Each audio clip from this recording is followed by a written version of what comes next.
All right. Trying to use that more.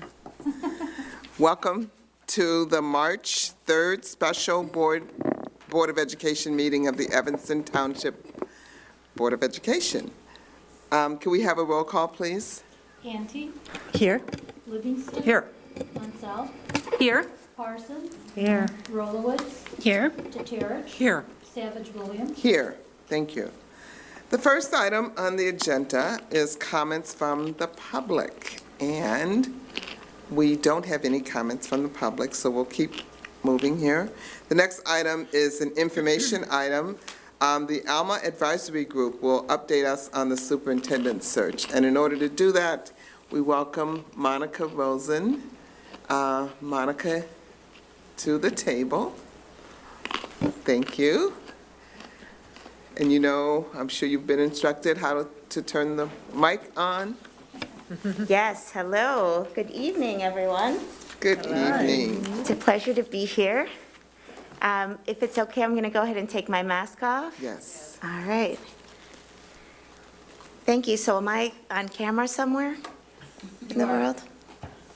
She had no idea. All different places. Okay, wonderful. Well, hello, world. Again, I'm Monica Santana Rosen, thrilled to be with you all today, and just the Alma Advisory Group has been honored to be part of this important journey with each of you. For us, as you well know, the selection of your next superintendent is the most important decision a Board of Education has to make. You know, as we started this process, it was very important to the board to be able to hear from the community where individuals see the future for Evanston Township High School, what the opportunities are, both to get stronger, better, and the things that are already shining strengths that you want the next superintendent to really protect and sustain. So we're here tonight to share with you and with the community what the Alma Advisory Group learned in this process. To really provide the input that the board needs as they determine what the right profile will be for the next superintendent. So with that, I want to start by the shared purpose that the board established in beginning this process. Clearly, the goal of the board is to recruit, screen, and select the next superintendent of Evanston Township High School. But what's very important is that the board had a dialogue around how they wanted this process to go. And so very intentionally, the board decided that their purpose here was to lead an authentic and transparent search process with integrity and guided by the input of the Evanston community and designed to mitigate bias at every step of the way. So it's important to the board, and the board has made a commitment that whatever they're doing, they want to be very straightforward and direct with the community about the decisions that they make and why they made those decisions. And they want the community to really be able to feel they have access to this process and are able to participate as much as possible. So to support this process, the Alma Advisory Group created several different channels for community members to participate. We took part in a community gathering. The focus of that community gathering was to engage with the community in a small group setting to hear what they saw as the strengths of the district and their aspirations for the district's future. We participated in interviews and focus groups. We had one-on-one interviews with each of the board members. We met in focus groups with teachers, with students who were incredibly insightful, with administration and staff, and really wanted to have deeper discussions with individuals by role to understand their perspectives. In addition, we sent out a survey to the community, and we'll be sharing today what came back from the survey. The survey gave the opportunity for anyone who couldn't participate in one of these smaller forums to be able to give us their insights as well. We had over 2,000 respondents to the survey, including 600 students who participated and gave their voice to the process. Wanted to share the questions that we asked in our community gatherings and in our focus groups. We started by asking people what they love most about ETHS, that they want the next superintendent to champion and protect. And then we discussed what individuals saw as the top 2 to 3 areas of improvement that the next superintendent would need to steward and lead through during their tenure. And then we had a conversation about the skills people saw really necessary for the next superintendent to be successful, and the things they hope that ETHS will accomplish in the next 3 to 5 years. And whether or not that changes or influences how people think about the skills needed for the next superintendent. We also asked individuals what questions they would want us to ask a potential superintendent candidate. So in all, we had 16 community meetings, and we had the opportunity to speak with 77 members of the community. This did include union leadership. It also included an evening with monolingual Spanish-speaking parents and community members, some who had students in the school already and some who expected to have students in the school sometime in the future, and were all very interested in the future for ETHS. We had over 2,000 respondents, as I mentioned. The largest portions came from parents, caregivers, and family members, and from students. So we were really pleased with that. The numbers are a little hard to understand because we actually had a large percentage of teachers, but they look smaller just because of the size of the pool of individuals participating. 85% of survey respondents were residents of the city of Evanston. We had others who come either from Greater Chicago or Skokie, and then a small group that are from outside of those regions. In all, the demographics of the survey was similar in many ways to the demographics of the city of Evanston. We had about 64% of respondents were white, about 18.5% were black. We had close to 12% that preferred not to answer, so we don't know for them. And then we had about 8.5% of respondents who were Latinx, 5% who were Asian American, and then smaller numbers from there on out. So what did we learn so far? Like any community, Evanston is no monolith. There are diverse points of view, both in terms of the future for ETHS and experiences in the community. However, there were several key trends that emerged conversation after conversation after conversation, so we want to share some of those with you today. First, in our survey, the top 3 strengths that were identified matched in many ways what we heard in our community conversations. And those were the opportunities for programs for students to engage outside of classroom instruction with extracurricular activities, the work the high school does to prepare students for college, and the focus on academic excellence. These were things that across all respondents emerged with very high numbers identified as top strengths for ETHS. To give a little more insight into that from the perspective of the parents, parents really shared with us their appreciation for the diverse student body. One parent said, "We have the privilege of being exposed to people with unique backgrounds and different cultures, and this makes ETHS what it is, and I hope this never changes." Many students also talked, and parents talked about the strong teaching staff, and many called out the fact that their teachers go out of their way to support their students. Alongside that, so you have this quote here from a parent, "My student knows how to get help and isn't afraid to ask." But then we had a student who said, "I know when I need help that I could reach out to any one of my teachers and they will do whatever they can to support me. I am not afraid to ask for what I need." And we picked these quotes because they well represent what we kept hearing over and over again, whether it was in our focus groups or it was in the open text portions of the survey. People really love that the school is able to provide great resources, access to clubs, athletics, activities, academic opportunities. People really see ETHS as very well-resourced and able to provide students what they need, and that it's easy to be involved in activities or to create an activity if it's something that you want to do. So let's switch gears and talk a little bit about the opportunities. Now, a lot of these came from the survey, and they came from the conversations that we had with individuals. So first and foremost, what we heard a lot was a sentiment and a perception of disproportionality. What we heard from some students and parents is that there are two different schools at ETHS, depending on who you are. Students and parents talk to us about access to advanced classes and feeling that in general, advanced classes have a higher proportion of white students and very few students of color.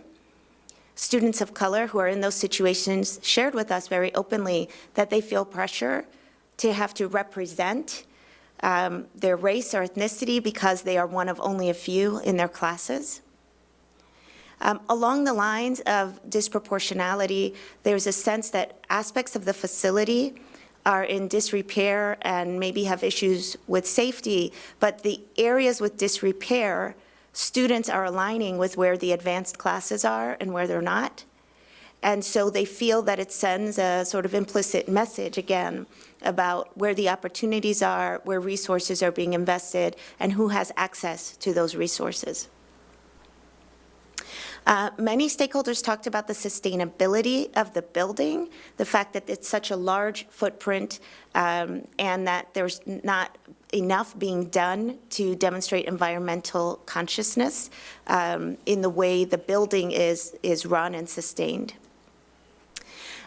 Diversity was a major concern for all stakeholders, teachers, staff, students.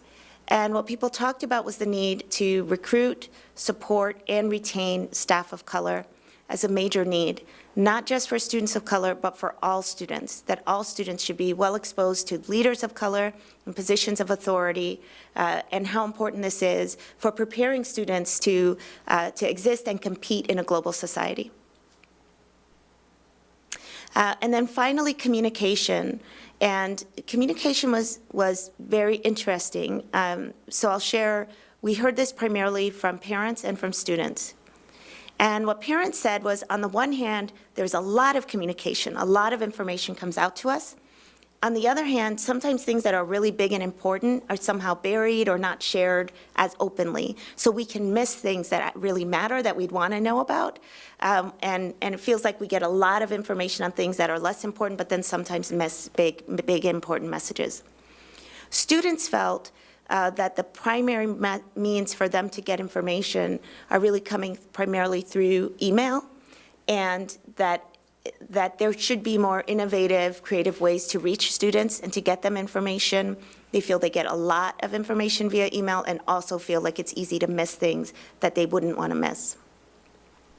Now, of course, our conversations were all focused on the superintendent search, so it's no surprise people talk to us about the superintendent search.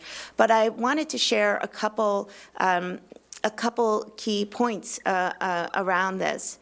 Stakeholders really were kind of split but very actively thinking about what approach the board should take in carrying out the superintendent search.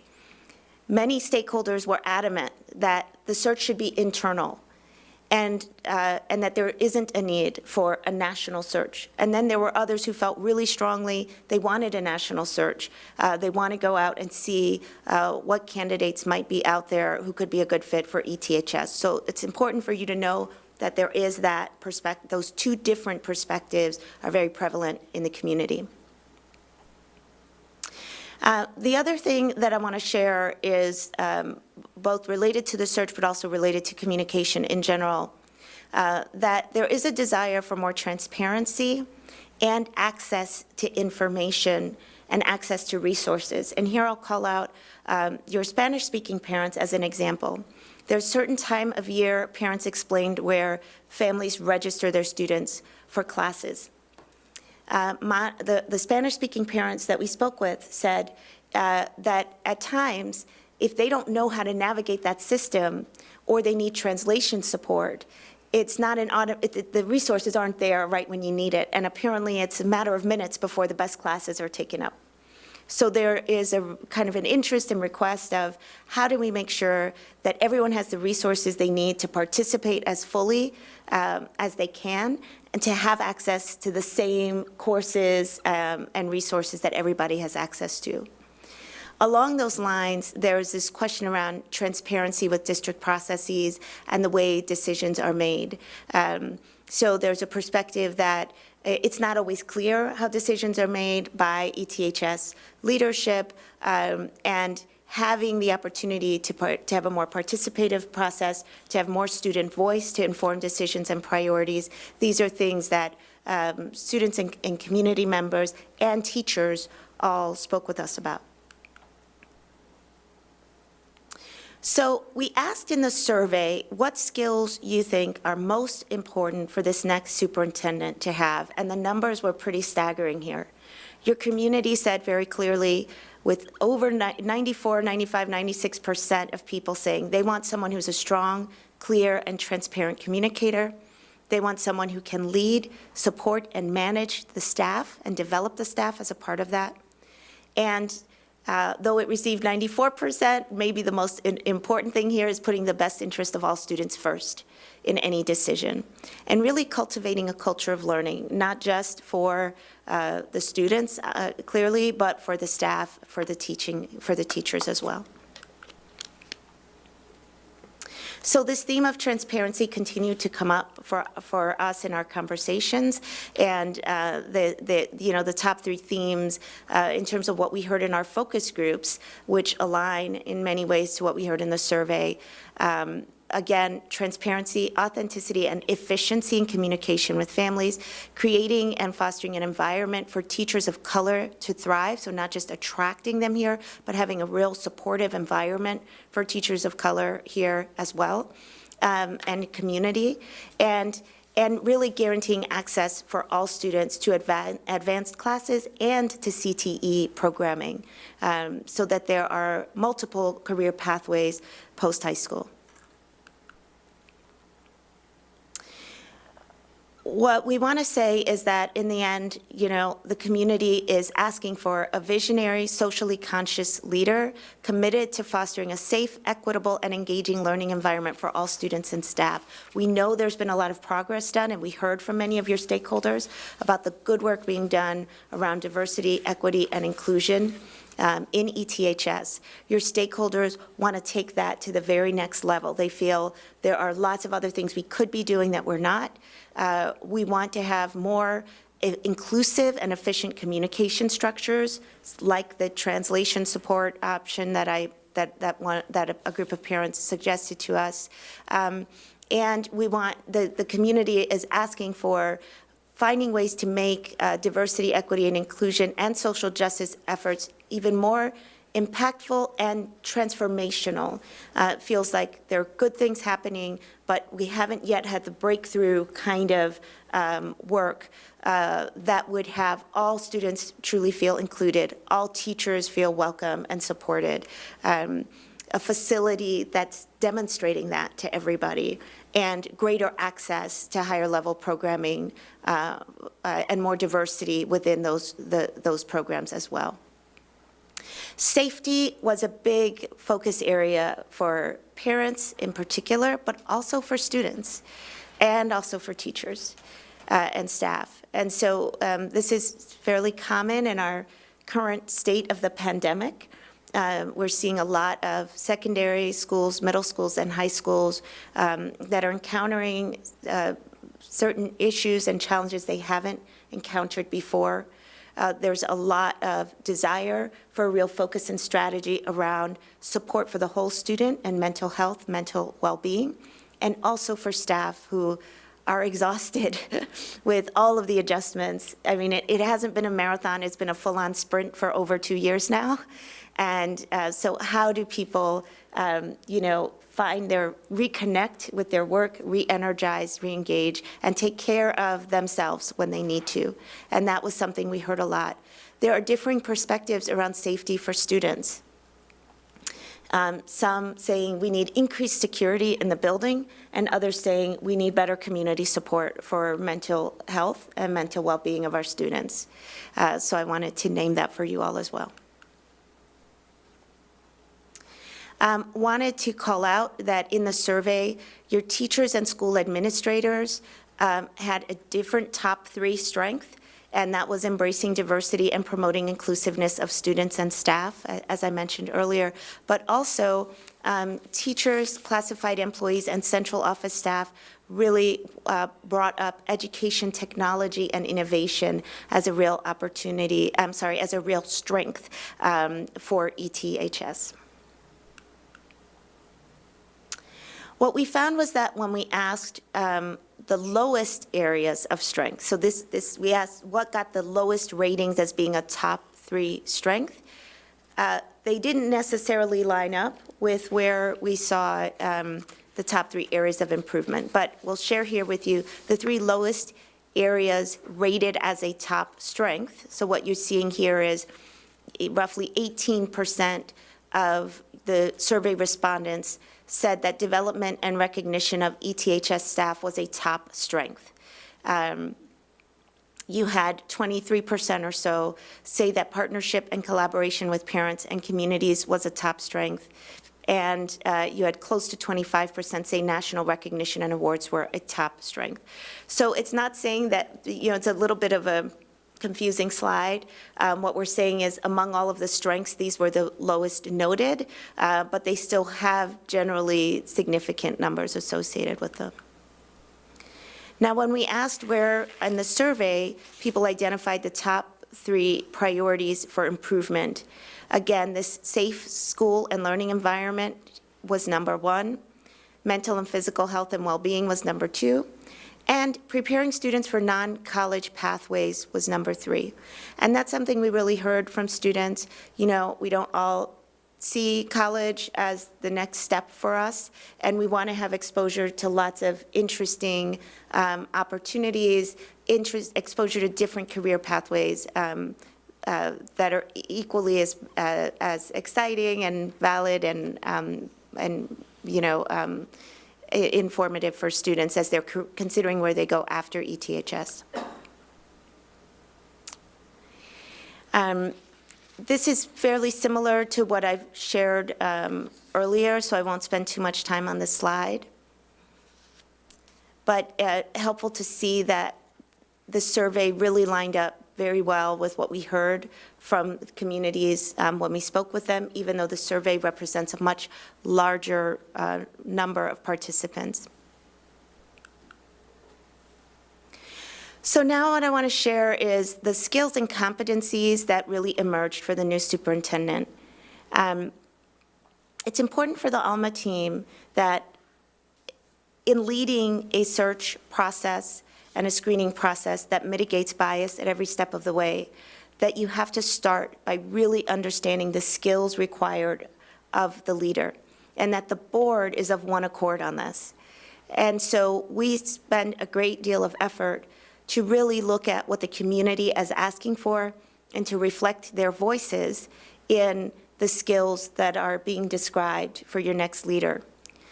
And this is for the board then to look, to take that input. The board has a different vantage point and sees things that aren't always apparent to the community. So at times the board will discuss this and may make adjustments to this. But we wanted to share the 6 skills and competencies that really emerged in our process. And they should align in many ways with what I've already shared. The first is this idea of visionary leadership. The community shared that they are looking for a leader who can essentially sustain the strengths, the things that are already working, but can bring a fresh perspective to the school and a set of sort of new eyes looking towards innovation and future and kind of what the next chapter brings for ETHS, and can establish and articulate a vision that everyone can get behind and can be excited about. The second important skill that people care about is the willingness to seek, receive, and respond to feedback. People want, this is very well said, what's on the slide, a leader who wants to get it right without having to be right. So someone who's open to hearing dissenting points of view and learns from those, someone who's really reflective and is willing to adjust their point of view based on the input that they get from members of the community. From community leaders' perspective, we heard very clearly the desire for a superintendent who will foster strong, innovative partnerships and who will invest in long-term relationships that create pathways for students for post-secondary success. This partnership piece, it turns out to be really important for parents as well, who want to have access to how can we know how we can support our children, even though they're high schoolers, through their education. How can we make sure we're advocating for them? And for students who want to have a seat at the table. They have a lot to share. They were very active in this survey. They're incredibly thoughtful in their feedback. They want to have a voice in how their school continues to develop from here. So the partnership piece was really important, and of course your teachers said the same thing. Teachers are, again, also wanting to be engaged as partners in the decisions that the school is making. Pedagogical awareness and just instructional leadership, someone who is really can ignite this excitement among teachers for really bringing forward what new and I will add equitable work around teaching and learning looks like at ETHS, where classrooms feel inclusive and welcoming, where they're culturally responsive, and they represent all of the students in both in curriculum and in style of teaching. There was a desire for a brave, courageous, judicious leader, someone with the stamina to do the job, and someone who can name where there are systemic inequities for students and families and take bold moves to address them. And finally, a purposeful change leader, someone who's politically aware and socially conscious. I want to just share that I'd be remiss if I didn't say that people named for the current superintendent, his presence and connection with students, and that's something that people notice, they see, and they care about, this idea that even though there is a superintendent and there's a principal, that the superintendent is someone that everyone knows and that they feel they have access to. So I just wanted to add that as well here. I also want to just say that the things that are up here as skills, it's really important to the ALMA team. We're not trying to fix things that we don't like about the current leader. So the context I want everyone to hear this in is here's what we desire, and not necessarily like a statement about what is or isn't today. So that's everything that we want to share related to the information from the community. You know, one of the things we ask community members is, how would you know what you shared with us was worth your time and made a difference? And what we heard was, come back and tell us what you heard. And also, we'll see, the proof will be in who the next leader is, if they really represent the things we asked for. So I wanted to end on that note. But really, want to acknowledge the board for taking the time to do this. I know there's always this pressure. It's February, we're sitting in the beginning of March and feeling like time is upon us, but I can't imagine anything more important than taking the time to really hear from your community. It gives you great insight into what your next leader is walking into, what you need to make sure they're ready to lead, and how to support them as they make their entry into their role as superintendent. Thank you very much. Thank you. Thank you, Monica. That was very thorough. So I just want to say that you're right. This is the most important thing we do. So we've been thinking a lot about this and talking a lot about this and the process, and trying to make sure that we have information from the community, that we have the opportunity to hear from the community, because it's Evanston. And there are a lot of perspectives out there, and people do want to be engaged. So this is really very helpful. I'm going to open it up to the board and ask if there are questions that anybody would like to ask now based on this presentation. I know that we've got some time later as well, but board, any questions? I guess I'm just curious, given that you do this, this is your line of work, did you feel that there were any questions left unasked or unfulfilled? Is there something, while you did a great job, if you could go back, would there be something else that you would have done or asked for, or? It's a great question. I mean, certainly the community gathering didn't have as many participants as we would have hoped. And we spent some time talking at the front end about, should we go out into the community, into churches, into, the organizations where community members are, and just the reality of where coronavirus was at that time didn't allow for that. However, we were really heartened by the number of respondents to the survey and how well they lined up with what we heard with the people that we did meet with. And we did, in the end, get to meet with representatives of all aspects of the community.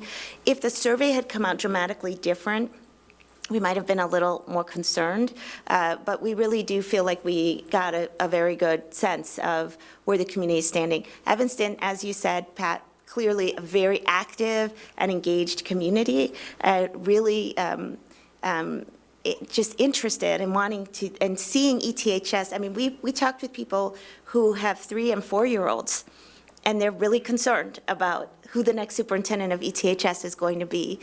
So ETHS is clearly something that is an important fixture and institution in Evanston. It represents a lot beyond just what the school, who goes to the school, right? So for us, that was very unique and interesting with ETHS. But to answer your question, in the end, though, of course, we would have loved to have spoken with more people, we really do feel like we got a fair representation of the points of view. Thanks. Yeah. So I'm really glad that you heard from 600 students. Yeah.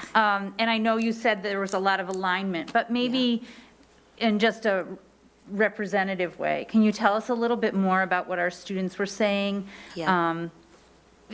Just whatever kind of comes to mind, but I'm very interested in that. I think that's an important voice here. Yeah, I would say a few things. First, that students shared with us, they feel they have a lot to offer, and they would like their opinions, they would like to be consulted even more than they are now in the way the district is deciding its priorities, the way ETHS is making choices about the future, the way you're designing different programs. So student voice for us, that was something we heard very loud and clear, and that connection between students and leadership as they're making key important decisions. And then for us, really the thing that resonated the most was what your students of color had to say, and just feeling it doesn't feel like it's the same school for everyone, and it shouldn't be that way. Everyone loves that this is a diverse community. We should see diversity in every class, in every way. And it feels like some have greater access for whatever reason than others, and it feels unfair to students.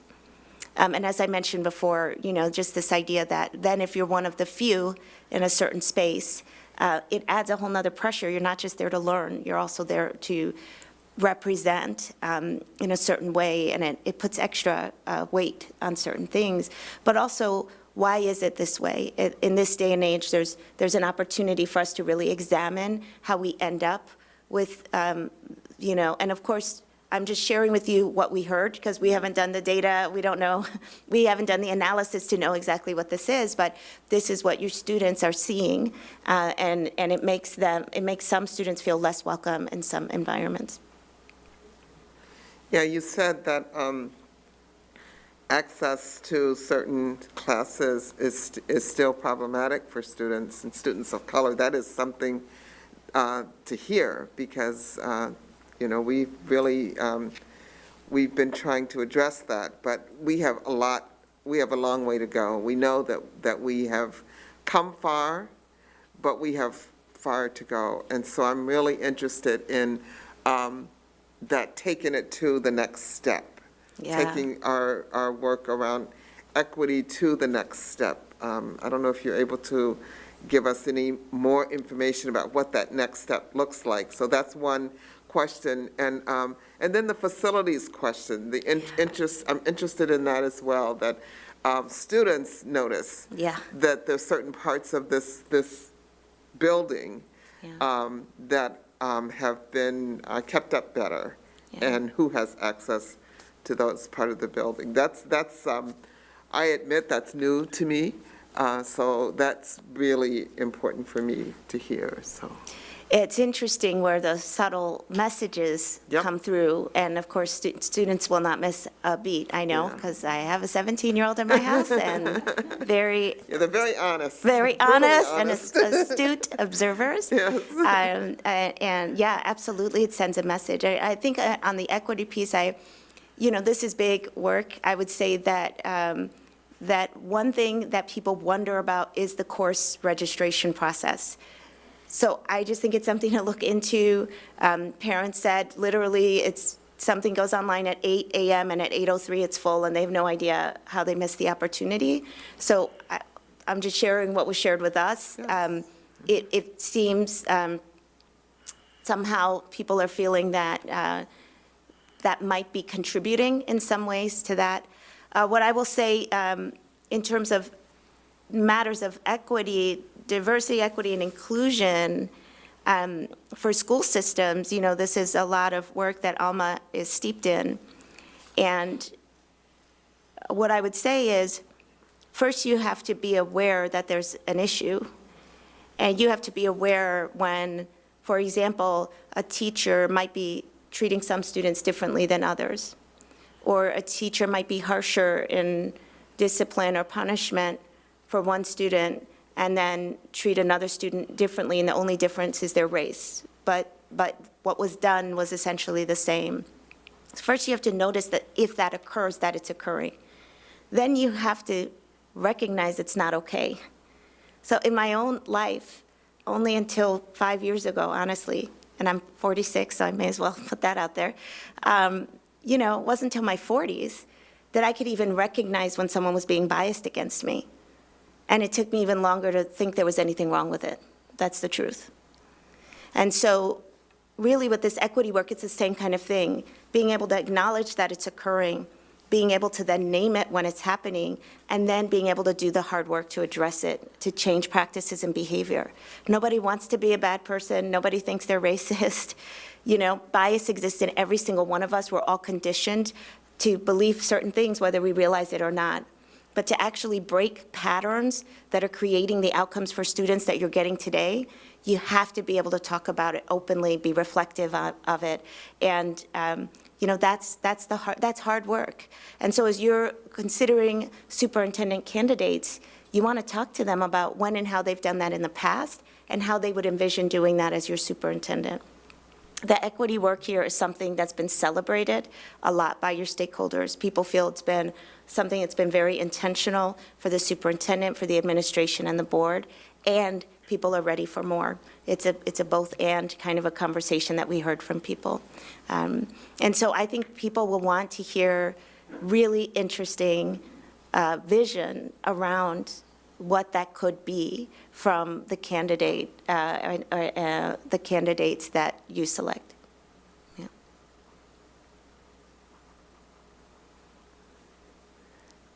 it's a challenge. I sure. welcome it. Yeah. I think I welcome it. But it's definitely a challenge. Yeah. And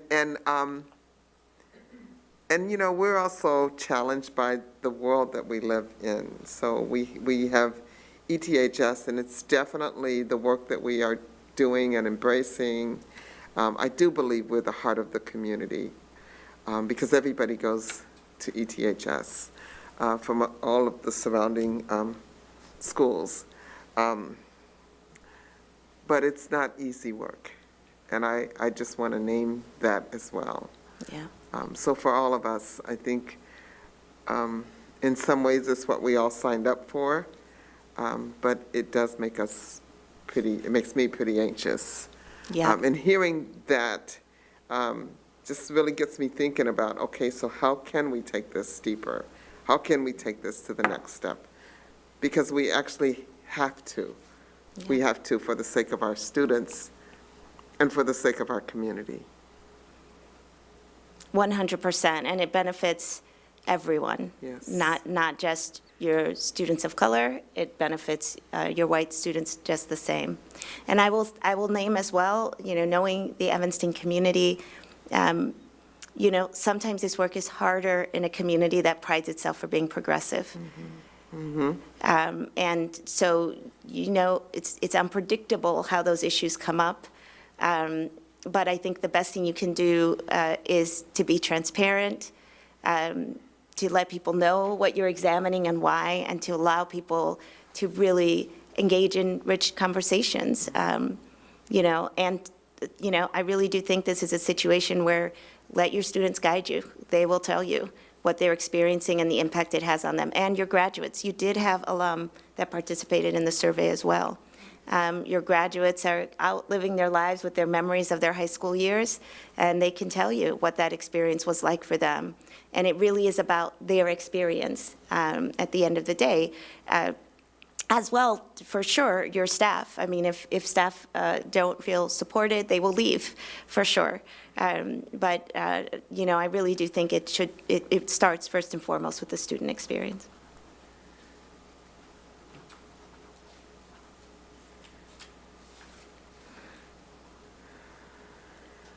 Other questions?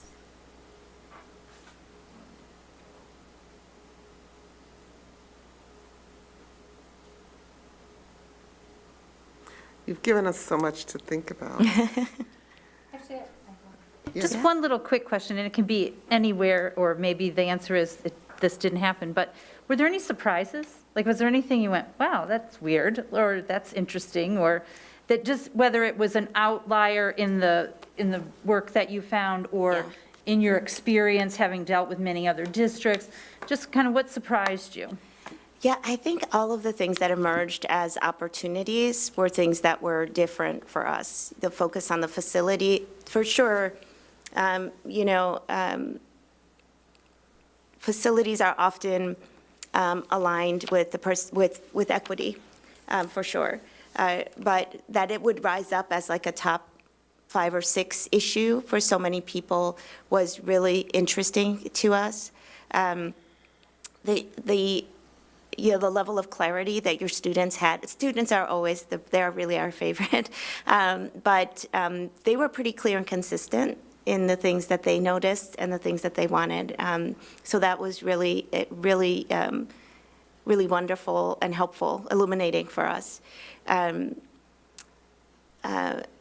It's a single school district. Yeah. So we weren't exactly sure, were people really going to understand the role of the superintendent versus the role of the principal? And people are really invested in both. And we weren't sure if people would even, how present would the superintendent be versus the principal who's leading the school every day. And so that was also interesting and unique to us. Sometimes these kinds of opportunities, too, I think are good for, in terms of eliciting feedback. Finding things out is, for us is a great advantage and great purpose. But also it gives the people who are being asked a sense of stake in the game and, an ability, that my voice is being heard. And this is, and then if you can have that sort of two-way communication going back and forth, this is what we heard from you, people then feel heard, and then it becomes a conversation. And so maybe there is something that we can carry forward from this. I know that I know that there are other surveys that get put out to the student body or to the faculty or to the community, but this seems like something that we could potentially, make part of our process as a way of getting back to these opportunities and continuing to engage people in conversation and solution creating, I really appreciate that point, and I will say it's one of Alma's core values, and it's something we insist on. And the bottom line is you will make better decisions if your community doesn't just inform it and give you input, but actually co-constructs things with you. It's just so much better. If you're, making decisions about new curriculum, for example, your teachers will tell you what will work for them, how to make it so they can implement new practices, and what kind of timing sequencing they need to be ready to do that work. What they see as important as you're reaching those goals. So, and that's just an example. Any big move that you're making as a school, the people with the most at stake should be there alongside you designing what it is, and it not only does it end up way better, but way more sustainable as a result. So I couldn't agree more, Stephanie. Yeah.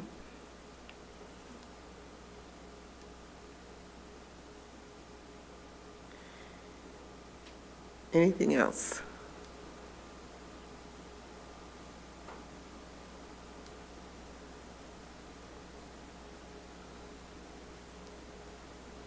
Just so much.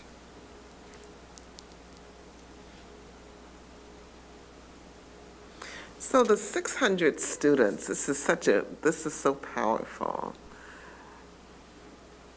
Did most of those students participate via survey and so most of them participated via survey? That's right, yes. So we did meet with students, but most of the voices are here represented in the survey.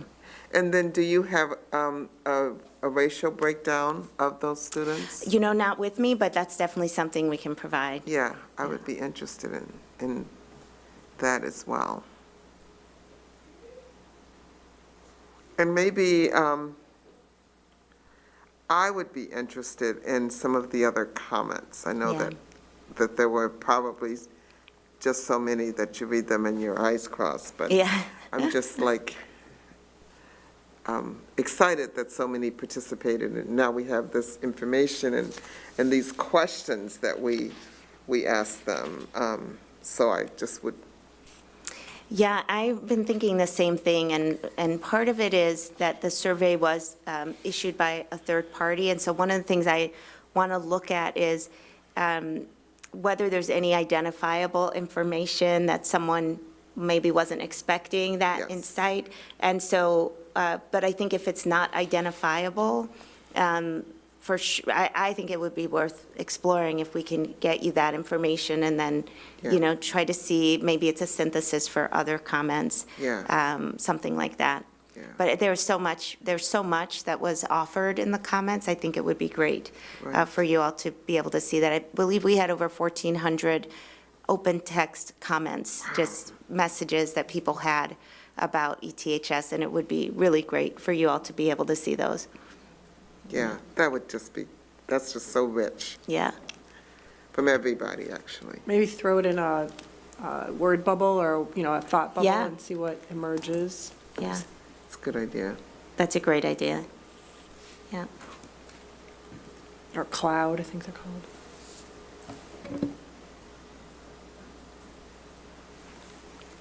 Yeah.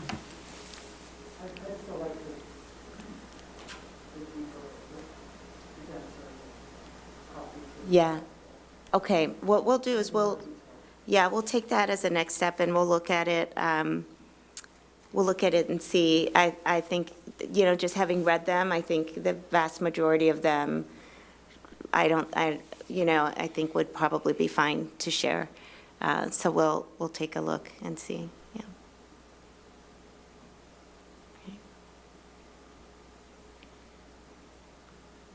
All right. So, one last opportunity, board, in our open session. All right. So I'm going to move us along here.